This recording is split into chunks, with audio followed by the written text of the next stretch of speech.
Recently divorced and desperately seeking a fresh start in Los Angeles, tech creative director Theo Reynolds has 3 rules, including one about absolutely never running into anyone from his past.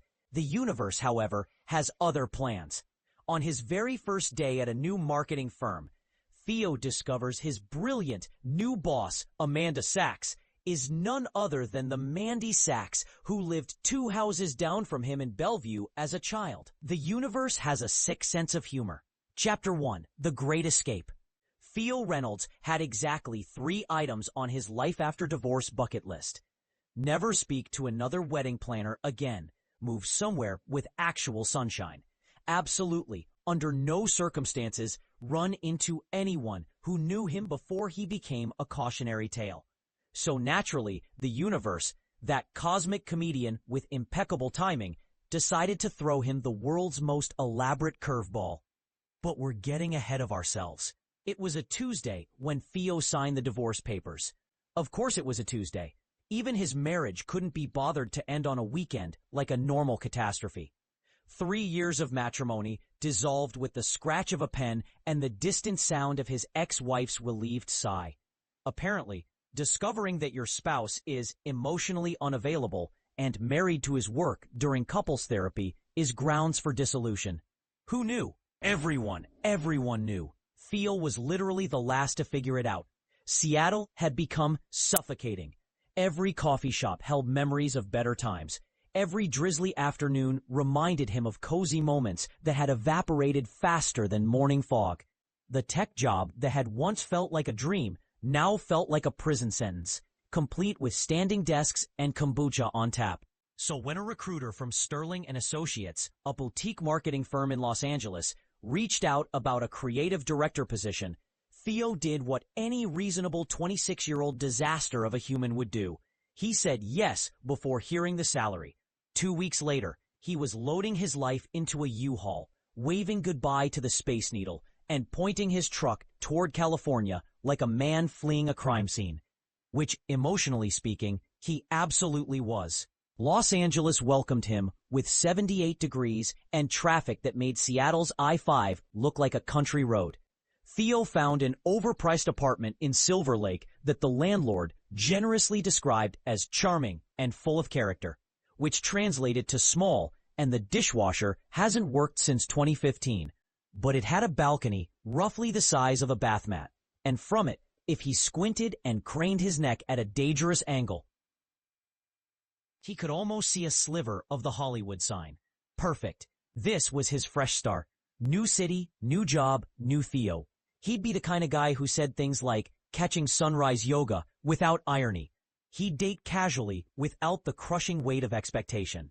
He'd be breezy, mysterious, emotionally available, but not determined. He'd managed approximately 48 hours of this delusion before his first day at Sterling & Associates. Chapter 2. The Universe Cackles. Theo arrived at the sleek downtown office 15 minutes early because his therapist said punctuality demonstrates respect for others and yourself. His therapist said a lot of things. Theo was paying her $200 an hour to say them, so he figured he should at least try to listen. The Sterling & Associates office occupied the 23rd floor of a glass building that probably looked impressive to people who didn't spend their Seattle years surrounded by Amazon's architectural hubris. Still, it was nice. All revealing emotions, brick and open concept, with plants that looked too healthy to be real, and a coffee machine that probably cost more than his first car. A perky HR representative named Madison, definitely with 2 Ds, he could tell, greeted him with a smile that suggested she'd already had 3 espressos and a positive affirmation journal session. Theo, welcome to the Sterling family. She made finger guns. Actual finger guns. I'm going to give you the grand tour, get you set up with your laptop, and then Amanda wants to meet with you at 10. She's so excited to have you on the team. Amanda, right. Mandy Sachs. His new boss, the woman who'd conducted his final interview via Zoom, during which Theo had been his most charming, professionally competent self. She'd seemed impressed by his portfolio, his ideas about integrated marketing campaigns, his thoughts on authentic brand storytelling in the digital age. It had gone so well that she'd offered him the position on the spot. He Googled her afterward, naturally. Amanda Sachs, 32, MBA from Stanford, rising star in the marketing world, known for her innovative campaigns and her ability to make even the most boring products seem exciting. Her LinkedIn photo showed an attractive woman with dark hair, striking features, and the kind of confident smile that suggested she knew exactly how good she was at her job. What the LinkedIn photo didn't show, what no amount of Google stalking could have prepared him for, was about to walk through the conference room door. Madison led him through the office, introducing him to a blur of friendly faces and forgettable names. Social media team here, analytics there, creative pit in the corner where the cool kids sat.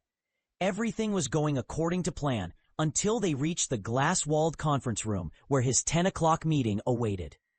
And here's Amanda's office. But Madison didn't need to announce him because the woman who stood up from behind the desk had already spotted him through the glass wall. And the look on her face could only be described as the physical manifestation of, "Oh, you've got to be kidding me." Because Amanda Sachs, successful marketing executive, his new boss, the person who would control his professional destiny, was Amanda Sachs, as in Amanda Mandy. Sachs, who had lived 2 houses down from him in Bellevue from ages 7 to 12. Amanda Sachs, who had beaten him in the 5th grade spelling bee with the word particularly. Amanda Sachs, who had witnessed him fall off his bike directly into a mud puddle while trying to impress her with a wheelie. Amanda Sachs, who had moved away to Boston the summer before middle school, and whom he hadn't thought about in at least, well, he definitely thought about her sometimes. But surely not that often, and certainly not with any lingering childhood crush feelings that would make this situation complicated. The universe wasn't just laughing. It was rolling on the floor, gasping for air, emotion streaming down its cosmic face. Chapter 3. Professional adults are professional. Theo Reynolds, Amanda said, her voice carefully neutral as Madison ushered him into the office. Mandy Sachs, he replied, before his brain caught up with his mouth. I mean, Amanda. You go by Amanda now. Obviously, because we're adults. Professional adults. Who are professional? Smooth. Really smooth, Theo. Why not just introduce yourself as recently divorced disaster man and get it over with? Madison looked between them, her perky smile faltering slightly. Oh, do you two know each other?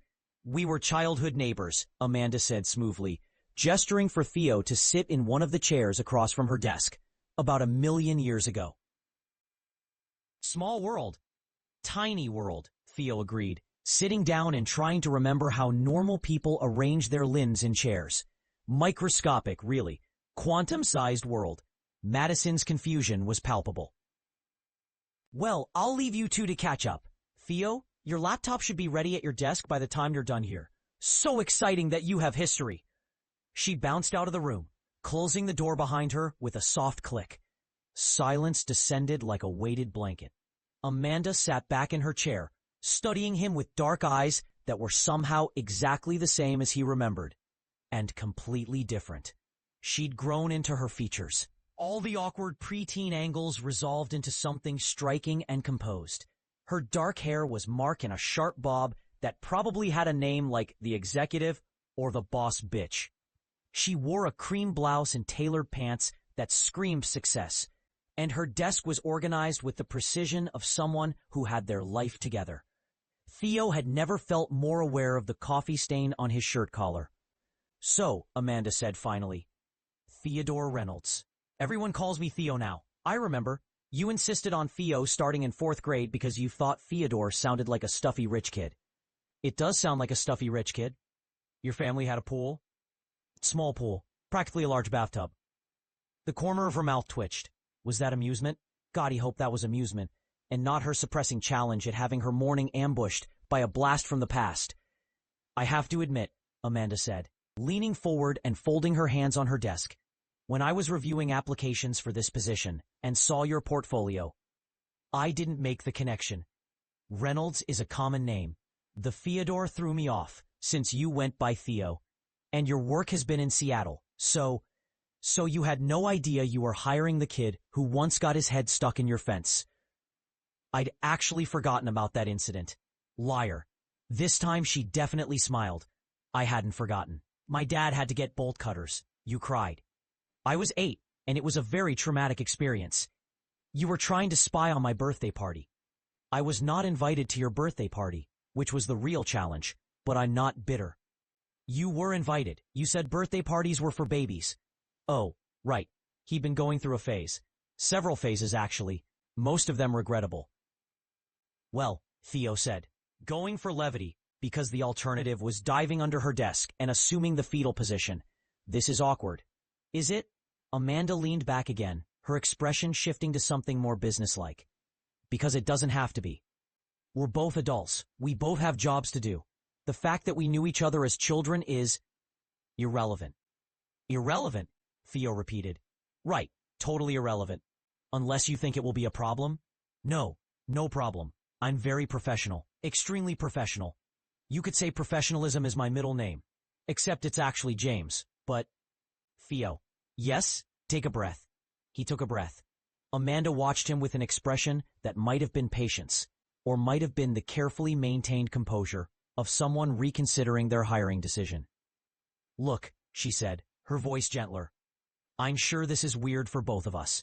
It's definitely not what I expected when I offered you the position. But I hired you because your work is excellent. Your campaigns for TechStart were innovative. Your rebrand of the Seattle Arts Collective was brilliant. And your interview showed me you understand modern marketing in a way a lot of people twice your age don't. So unless you have a problem working for me… I don't, Theo said quickly. Absolutely not. You're my boss. I'm your employee. The childhood neighbor thing is just a fun fact. Like, Theo speaks mediocre Spanish. Or Theo once won a hot dog eating contest. You won a hot dog eating contest? Different life. Different Theo. We don't talk about hot dog contests, Theo. That got an actual laugh out of her.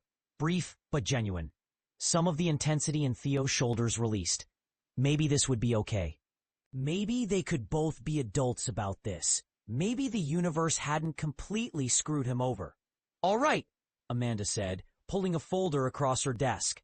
Then let's talk about why you're really here. We've just landed a major client. Celestial Cosmetics. They're launching a new skincare line targeting millennials and Gen Z, and they want a full campaign. Social media, influencer partnerships, guerrilla marketing, the works. I'm putting you on as the creative lead. And just like that, they were boss and employee. Amanda walked him through the client brief, the timeline, the budget, and the team he'd be working with. She was all business, sharp, focused, asking pointed questions about his initial thoughts and nodding at his ideas. This was the version of Amanda Sachs, who had an MBA from Stanford, who ran a successful department, who had her life figured out. Theo tried very hard to match her energy and not think about how she used to have a retainer and an obsession with Lisa Frank stickers. Chapter 4. The Past is a Different Country. The first week passed in a blur of meetings, brainstorming sessions, and figuring out which of the 7 different coffee shops within walking distance made the least pretentious latte. Theo's team was young, talented, and exactly the kind of people who said things like, let's put a pin in that, and circle back, without irony. He was workshopping ideas for Celestial Cosmetics, building mood boards, and generally doing his best to be the creative director Amanda had hired him to be. And if he was also acutely aware of every time Amanda walked through the office, well, that was just coincidence. Professional awareness. A good employee knew where their boss was. That was just smart workplace navigation. You're staring again, said Riley, one of his junior creatives, a blue-haired 23-year-old with more tattoos than Theo had successful relationships. I'm not staring. I'm observing. It's different. You're observing Amanda walk to the bathroom? I'm making sure she doesn't need anything. Uh-huh. Riley didn't look up from their laptop, where they were designing mock-ups for Instagram ads. You know, the office is already running a pool on how long it takes before you two hook up. Theo nearly choked on his coffee. Excuse me? Oh, please. The intensity is visible from space. Madison from HR told everyone you have history. We were children. Actual children. There's no intensity. There's so much intensity I could use it to hang my laundry. Riley finally woke up grinning. For what it's worth, I give it 6 weeks. Jasmine from Analytics thinks 3 weeks, but she's an optimist. There will be no hooking up. She's my boss. I just got divorced, and we're both professionals. The divorce thing makes it hotter, honestly. Conflicted past, finding comfort in familiar arms. You need to stop reading romance novels on company time. You need to stop pretending you don't light up like a Christmas tree every time she walks in the room. Theo was saved from having to defend himself further by Amanda herself appearing beside their workspace. She had the uncanny ability to materialize silently, like a very professional ghost. Theo, do you have a minute? She glanced at Riley. Unless I'm interrupting. Nope, Riley said cheerfully. We were just discussing the color palette for the campaign. Very boring marketing stuff. Amanda raised an eyebrow but didn't comment. My office? Theo followed her across the floor, hyper-aware of Riley's knowing smirk behind him. Amanda's office still looked like something from an interior design magazine. All clean lines and carefully curated succulents. She gestured for him to close the door and sit. The mood boards you sent over for Celestial are strong, she said, pulling up the files on her computer. I especially like the direction you're taking with the authenticity angle. Not trying to hide flaws, celebrating real appearance. Thanks. I figured the market's oversaturated with airbrushed perfection. People want to see themselves. Agreed. I want to push that further. She turned her monitor so he could see. What if we got real customers as our models? Not influencers, not actors. Just regular people with regular appearance talking about their experience with the product. Theo leaned forward, his creative brain immediately latching on to the idea. User-generated content, but professionally produced. We could do a casting call, select a diverse range of faces and appearance types, build individual stories around each person. Exactly. It's risky. The client might push back, want more polish, but I think it could be revolutionary. They spent the next 30 minutes building out the concept, bouncing ideas back and forth, with the kind of creative synergy that Theo had been missing in Seattle. Amanda was sharp, quick to see potential, and equally quick to identify problems. She challenged his ideas in a way that made them better, not defensive. It was only when they'd sketched out a rough pitch and Amanda sat back, satisfied, that the professional veneer cracked slightly. You've gotten good at this, she said. Marketing, I mean. The creative side. You've gotten good at the business side. Stanford MBA, running a whole department at 32. That's impressive. Thanks, she fiddled with her pen, a small gesture that seemed almost nervous. I heard you were in Seattle. Saw some of your work online before I knew it was you. I thought you'd probably forgotten about Bellevue entirely. Hard to forget your childhood completely. Even the embarrassing parts. The fence incident was pretty embarrassing. Can we establish a moratorium on fence incident references, for the sake of my dignity? She smiled, that same smile from when they were kids, when she'd beaten him at spelling or board games or basically everything, because Mandy Sachs had been annoyingly good at everything. Fair enough. No more fence stories. Thank you. I'll stick to the time you tried to impress me by eating a whole bag of hot Cheetos and then threw up in my mom's rose bushes. I have so much regret about 12-year-old me. You should. Those were prize-winning roses. The moment hung between them. Not quite awkward, not quite comfortable. The past and present existing simultaneously in the space of her office, with its view of downtown LA and its expensive furniture that would have seemed impossibly grown up to their childhood selves. Can I ask you something? Amanda said suddenly. Sure. Why LA? Why leave Seattle? Ah, there it was. The question he'd been dreading because he didn't have a good answer. Or rather, he had an answer, but it was pathetic and vulnerable, and not at all the kind of thing you told your boss in your second week. But this was also Mandy from Bellevue, who had seen him thoughtful over his stuck head and his inactive goldfish, and the time he didn't make the soccer team. I got divorced, he said simply. 3 months ago. And Seattle felt like everywhere I looked, there she was. Or we were. The us that didn't work. I needed to be somewhere that wasn't troubled. Amanda's expression softened. I'm sorry. That must have been hard. It was very adult of me. Lots of civil conversations and equitable division of assets. Very boring, really. Theo. Yeah? You don't have to perform the doing great thing with me. We're not kids anymore, but we knew each other. Before all the pretending to be adults who have everything figured out. Something in Theo's chest loosened. She left me because I'm apparently emotionally unavailable, which I found out during couples therapy, in front of a therapist, and my wife, ex-wife, who I apparently wasn't emotionally available to. Are you? Emotionally unavailable? I have no idea. I thought I was available. But apparently, working a lot and not being great at talking about feelings counts as unavailable. So now I'm in regular therapy, and I've moved to a city where I don't know anyone, and I'm desperately trying to be a new version of myself that isn't destined to die alone, surrounded by houseplants I've neglected to end. Amanda laughed. A real laugh, not the polite professional one. Well, the good news is, LA is the perfect city for reinvention. That's what I'm counting on. The bad news is, you'll need to actually water those houseplants. The weather's unforgiving here. I'll add it to my therapy homework. They smiled at each other, and for a moment, Theo could almost believe this would be fine. That they could be former childhood neighbors and current colleagues without it getting weird. That the universe's cosmic joke would just be a funny story and not a complicated mess. Then Amanda's phone buzzed, shattering the moment. She glanced at it and sighed. I have a call with the Celestial people in 5 minutes. But let's develop this campaign direction.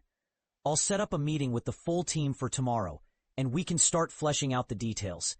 Sounds good. Theo stood to leave, but Amanda stopped him at the door. Theo, for what it's worth, I'm glad you're here. Even if the universe has a weird sense of humor about it. Thanks, Mandy. It's Amanda now. Right, Amanda. Professional Amanda. My boss Amanda. You can call me Mandy. She shrugged. When it's just us, if you want. Theo nodded, not trusting himself to say anything that wouldn't sound ridiculous. He left her office and returned to his desk, where Riley was waiting with a shit-eating grin. So, they said, how was your private meeting with the boss? Professional. Entirely professional. Your face is red. It's warm in her office. Uh-huh. Riley turned back to their laptop. I'm changing my bet to 4 weeks. Chapter 5. Adult friendships are complicated. The Celestial Cosmetics campaign consumed the next 3 weeks. Theo threw himself into it with the fervor of a man who desperately needed to prove himself. To his new team, to his new boss, to the version of himself that wasn't a divorce disaster. The real people, real appearance concept took shape beautifully. They held a casting call that brought in hundreds of hopefuls, from which they selected 12 faces spanning ages, ethnicities, appearance types, and stories. There was Marcus, a 28-year-old teacher with acne scars he'd learned to love. Priya, a 53-year-old mother of 3 who wanted to feel beautiful without conforming to anti-aging pressure. Jaden, a non-binary college student whose appearance journey was tied to their gender journey. Each person got a mini documentary, professional photos, and a social media campaign that felt authentic rather than exploitative.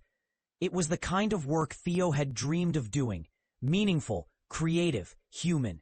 And through it all, Amanda was there, not micromanaging, but present, offering insights, running interference with the client when they got nervous about the unconventional approach, and generally being the kind of boss that made Theo remember why he'd loved marketing in the first place. They fell into an easy rhythm. Morning check-ins over coffee. Late-night emails bouncing ideas back and forth.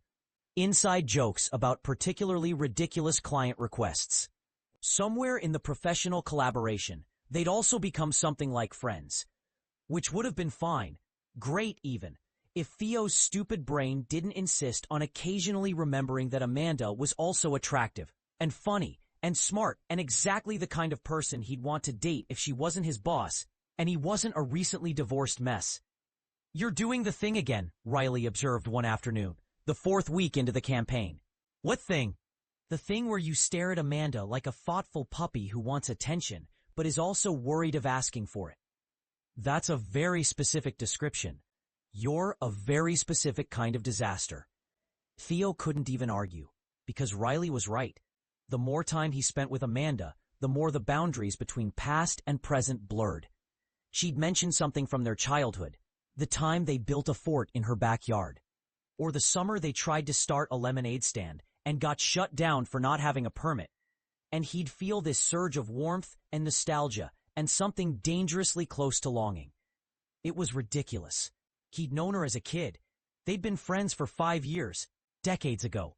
Whatever he thought he was feeling was just his thoughtful unavailability, thanks therapy, seeking safety in the familiar.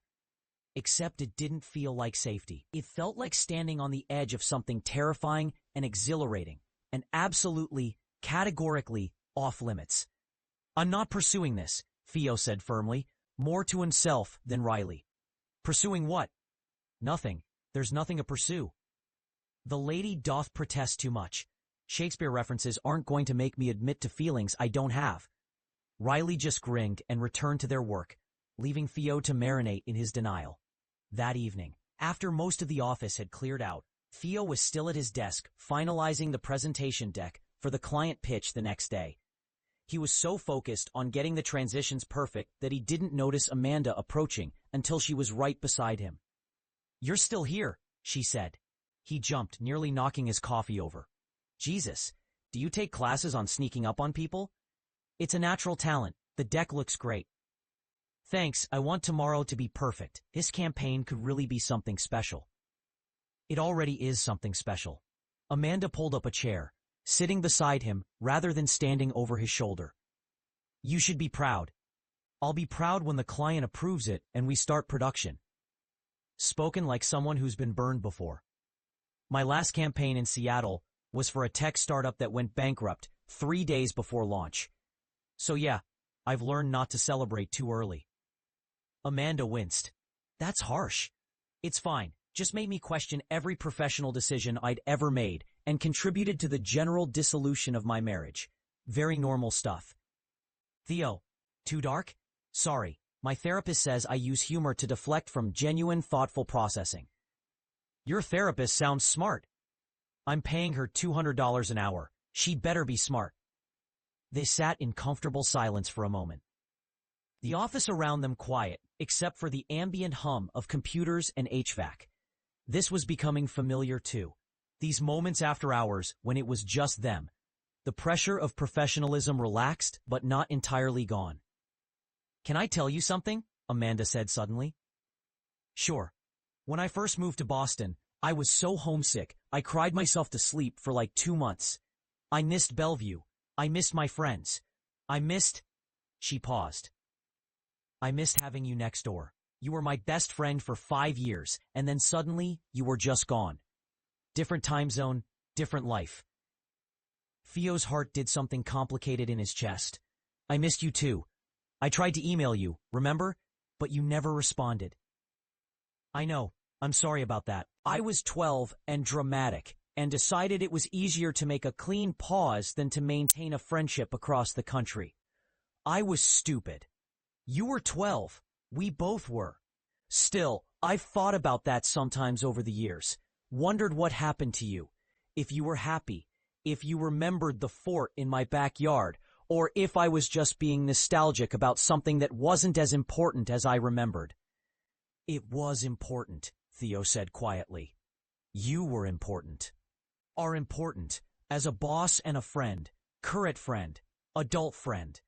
Amanda smiled, and in the dim office lighting, she looked exactly like the girl he'd known, and absolutely nothing like her at all. "Adult friends," she repeated. "That's us. Yep, very adult, very professional. You keep saying professional like you're trying to convince yourself." "I'm not." Theo stopped, because she was right. He was trying to convince himself. Trying to maintain the boundaries that kept this situation from becoming complicated. Trying to ignore the fact that sitting this close to her made him feel more alive than he had in months. "Amanda," he started, but she marked him off. "We should both go home. Big day tomorrow. You need sleep, and I need to not be having whatever conversation we're about to have in an empty office at 8:30 on a Thursday night. She was right. Of course she was right. Amanda was always right. It had been annoying when they were kids, and it was annoyingly attractive now. Right, home, sleep, very sensible. They packed up in synchronized silence, the moment broken but not forgotten. In the elevator down to the parking garage, they stood on opposite sides, carefully not looking at each other. Theo counted the floors and tried not to think about how her perfume smelled like something expensive and perfect. See you tomorrow, Amanda said when the doors opened. Tomorrow, for the perfect pitch that will definitely go well and not be a disaster. Theo, yeah, it's going to be great. Trust yourself. She walked toward her car, a sleek hybrid that was exactly the kind of practical luxury vehicle a successful marketing executive would drive. And Theo stood there like an idiot, watching her go and trying to remember all the reasons why this couldn't be anything more than what it was. He came up with approximately 0 good reasons, which was concerning for the whole thoughtful availability thing he was supposed to be working on. Chapter 6. The Pitch. The Celestial Cosmetics presentation went perfectly, which should have been Theo's first warning that the universe was about to course correct. The clients loved everything: the authentic approach, the real people, the user-generated content, the mini-documentaries. They approved the full campaign with an increased budget and wanted to fast-track production. Amanda's gamble on unconventional marketing had paid off spectacularly. The Sterling and Associates team celebrated with expensive champagne in the conference room, everyone congratulating Theo and his crew for their brilliant work. Amanda gave a short speech about innovation and authenticity, and the way she looked at Theo when she mentioned the creative vision made him feel like he'd won the lottery and simultaneously made a terrible mistake. Because the look wasn't just professional pride. There was something else there, something warm and personal and entirely inappropriate for a boss to be directing at an employee in front of the entire office. Or maybe Theo was projecting. Maybe his recently divorced, emotionally unavailable brain was inventing meaning where there wasn't any. Maybe he was the problem. His therapist would have a field day with that spiral of self-doubt. Good thing he had an appointment scheduled for next week. Speech, someone called out, and suddenly everyone was looking at Theo expectantly. Oh, I don't? Come on, boss man, Riley said, grinning. Tell us about your creative genius. Theo stood awkwardly, champagne glass in hand, feeling like a fraud. I don't think genius is the right word. This was a team effort. Everyone here contributed something essential. Riley's designs, Marcus's analytics, Jasmine's social media strategy. He caught Amanda's eye across the room. And Amanda's willingness to take a risk on an unconventional approach. This campaign works because we all believed in it. So, thanks for believing. It was possibly the most sincere thing Theo had said in months, and the small smile Amanda gave him in response made something in his chest moment of doubt open. The celebration continued into the evening. Several people suggested moving the party to a bar, but Theo begged off, claiming exhaustion. It wasn't entirely a lie. He was exhausted, emotionally and mentally drained from maintaining professional boundaries while his stupid feelings did cartwheels. He was waiting for the elevator, ready to go home to his small apartment and his dying succulents and his carefully constructed solitude, when Amanda appeared beside him. Leaving already? Big day, I'm wiped. I get it. She paused. Then, I'm heading out too. This was great, but I've had enough forced socialization for one day. They rode the elevator down in silence, emerging into the parking garage's fluorescent lighting. Their cars were parked near each other. Pure coincidence, nothing meaningful about the proximity. Theo, Amanda said, as he was unlocking his door. Do you want to get dinner? He froze. Dinner? Yeah, food, sustenance, There's a decent Thai place near my apartment. We could celebrate the pitch properly. Just us. No office politics. Every rational part of Theo's brain screamed that this was a bad idea. Dinner alone with his boss, who was also his childhood friend, who he maybe had complicated feelings about. Nothing good could come from this. Sure, he heard himself say. Thai sounds great. Amanda smiled. Genuinely, freely, without the professional polish. Good. Follow me? 20 minutes later, they were seated in a small restaurant that was exactly the kind of authentic hole-in-wall place Theo loved. The kind where the menu was half Thai script and the food was made by someone's grandmother. They ordered too much food because neither of them could decide, and suddenly they were sharing pad thai and green curry and spring rolls like normal people who weren't navigating a minefield of professional ethics and personal history. This place is perfect, Theo said around a mouthful of curry. How'd you find it? My ex used to live nearby. It was our spot. Amanda shrugged. I kept the restaurant in the divorce. Theo nearly choked. You're divorced too?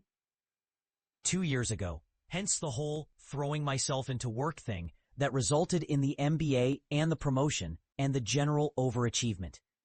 I thought I was the only disaster at the table. Please, I'm a walking cliché. Married young to my college boyfriend, grew apart, had the mature realization that we wanted different things, and split amicably. He's remarried now. She gestured vaguely with her chopsticks. Here, eating Thai food with my employee, who I used to play hopscotch with. When you put it that way, this is incredibly weird. It's extremely weird. Should we not be doing this? Amanda considered, taking a sip of her Thai iced tea. Probably not. HR would have opinions. The power dynamic is questionable. And there's about 17 different ways this could complicate our professional relationship. But I haven't had an actual conversation with someone who knew me before I became Amanda Sachs, MBA, rising marketing star, in years. And you're easy to talk to. And I'm tired of pretending everything is perfectly professional and not at all strange. Theo felt something shift in his chest. A recognition, a relief. I'm tired of pretending too, so let's not. Tonight, we're just two divorced people eating too much Thai food and remembering when life was simpler. When we were kids and our biggest concern was beating each other at spelling bees. You're never gonna let that go, are you? You crushed my elementary school dreams, Mandy. You could have studied harder. I studied plenty. You were just a freak of nature who knew how to spell particularly at age 10. They fell into easy conversation, years of separation dissolving like sugar in water. Amanda told him about Boston, about her trajectory from lonely preteen to successful adult, about her ex-husband, who was a good person but wrong for her, about moving to LA for the Sterling position and building a life from scratch. Theo shared his Seattle years, the slow dissolution of his marriage, the realization that he'd been so focused on career success that he'd forgotten to actually live, about therapy and growth and the terrifying process of becoming emotionally available. Is it working? Amanda asked. The therapy, the growth thing. I have no idea. I'm here having dinner with my boss, so either I'm making progress on healthy relationships or I'm setting myself up for a spectacular new failure. Maybe it's both. That's not reassuring. Life rarely is. They split the check, Amanda insisted, boss prerogative, and walked out into the warm LA evening. Theo's car was parked down the street, and Amanda walked with him, neither of them in a hurry to end the night. Thanks for this, Theo said when they reached his car. For dinner, for being normal about the whole weird situation. Thanks for not being weird about me being your boss, who you used to know as a gap-toothed kid with a retainer. You were cute with the retainer. I was a mess with the retainer. A cute mess, Amanda laughed, and the sound did dangerous things to Theo's resolve to keep this professional.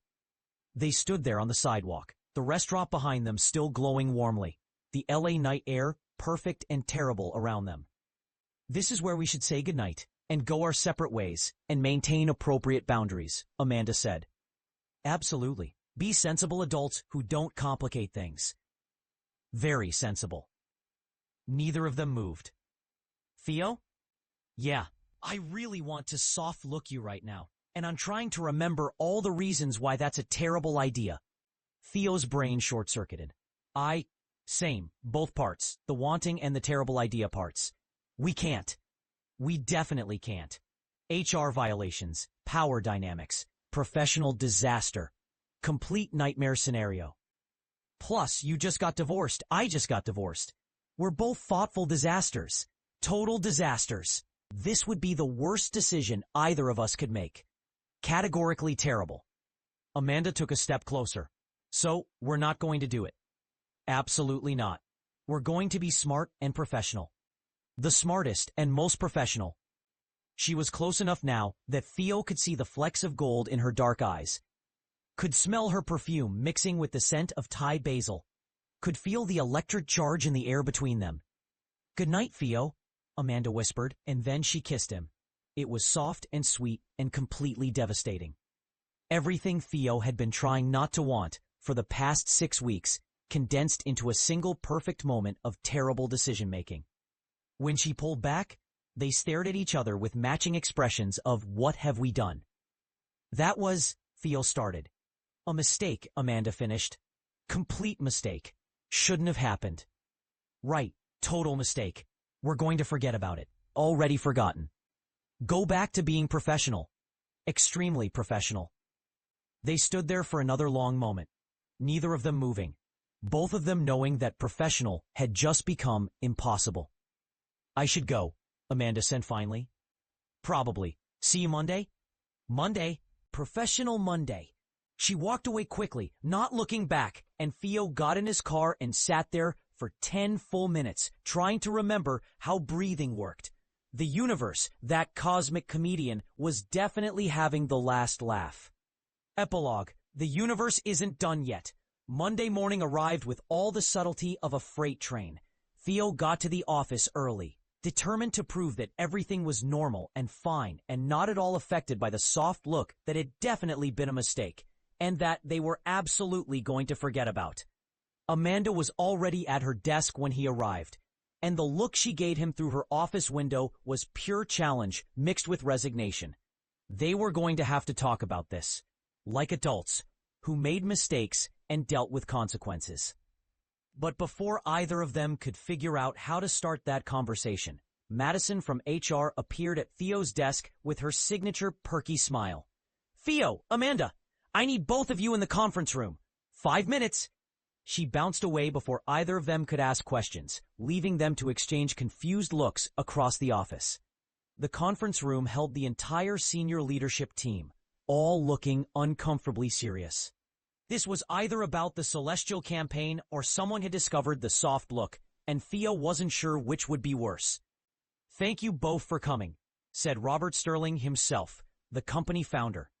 "We wanted to let you know that the Celestial campaign has generated significant buzz. They're so impressed that they've referred us to 3 other major clients. This could be transformational for the company." Theo's challenge shifted to confusion. This was, good news? As such, Robert continued, we're restructuring. Amanda, we're promoting you to VP of Creative Strategy. And Theo, we're making you Senior Creative Director, heading your own team. Wait, what? This means, Robert said with the careful tone of someone who'd rehearsed this. You'll be peers. Same level, different departments. We think it's the best way to utilize both of your talents. Theo looked at Amanda. Amanda looked at Theo. The soft look that had been a terrible mistake because of power dynamics had just stopped being a power dynamic issue. The universe, it turned out, had one more joke to tell. After the meeting, Theo and Amanda stood in the hallway, processing. So, Theo said, we're not boss and employee anymore. Apparently not, which means the main reason kissing was a terrible idea is no longer technically applicable. We're still coworkers, still complicated, extremely complicated. But maybe less catastrophically complicated. Amanda smiled, that same smile from when they were kids, when she'd wanted everything and he pretended not to care. You want to get dinner? She asked. As peers, and former neighbors, and 2 people who maybe should see where this incredibly messy situation could go. Theo thought about all the reasons this was still a bad idea. about his recent divorce and his thoughtful availability issues and his therapist's probable concerns, about office gossip and professional complications and the dozen ways this could still blow up. Then he thought about Amanda, Mandy from Bellevue, who'd known him before he was divorced and broken, who made him laugh and challenged him and represented both his past and possibly his future. "Yeah," he said, "I'd like that." "Good. But I'm picking the restaurant this time. Your taste in Thai food is acceptable, but I know a better place. Still competitive about everything. Always." As they walked back to their respective offices, peers now, equals, two disasters navigating towards something that might be beautiful or might be a complete mess, Theo couldn't help but smile. The universe had a sick sense of humor. But maybe, just maybe, it also had a happy ending up its cosmic sleeve. The end. I love making these videos for you. If you liked this story, then please like, subscribe to my channel, and switch on the notifications for more entertaining stories. Please also leave a comment for any story suggestions.